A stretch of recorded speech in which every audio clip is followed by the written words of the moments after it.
हिले के पलंगिया त रोज हिलता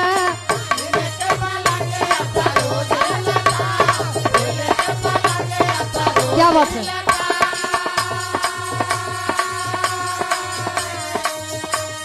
बाकी ऊ भतार में न मजा मिलता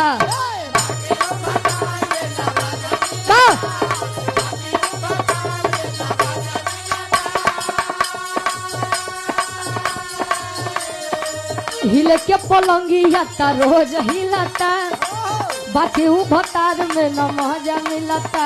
लेकिन कहे चौकी पहो नहीं थे सही से मिलनवा बलम के बाहुर बेलनवा बलम के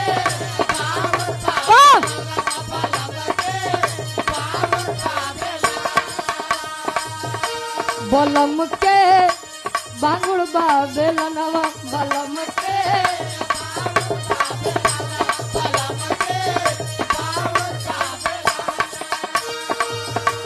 बलम के बाहुर बेलनवा बलम